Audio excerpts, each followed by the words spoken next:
This is AfridaNews coming to you from the capital city of Ghana, Accra, where the drums beat for Africa. I am Elita Doona. Somali President Hassan Sheikh Mohammed hosted a regional summit with Kenya, Ethiopia, and Djibouti to discuss a joint military offensive as a pushback against Al-Qaeda affiliate Al-Shabaab. The meeting, held in Somalia's capital, Mogadishu, brought together Kenya's President William Ruto, Djibouti's Ismail Omar Guelleh, and Ethiopia's Prime Minister Abiy Ahmed. Somali President Sheikh Mohammed and his counterparts are to discuss a coordinated military offensive against Al-Shabaab, who have been launching terrorist attacks in the Horn of Africa for over 15 years. Security measures called for the closure of major roads and streets and the ban on civilian movement, said Somali National Security Agency member Abdullahi Hassan. Earlier in January, Al-Shabaab claimed responsibility for the bombing of government buildings in Mogadishu, in which 16 people were injured and 6 members of the terrorist group were killed by Somali security forces.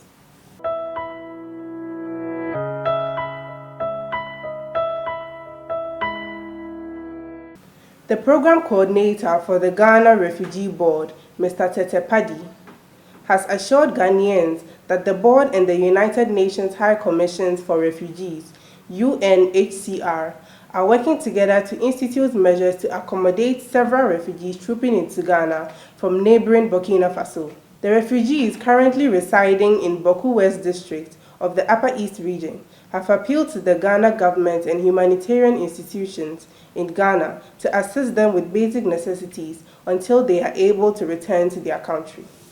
Activities of violent extremists have forced the refugees from their native country of Burkina Faso and are seeking support for their families. The more than 3,000 displaced Burkinabés include women and children.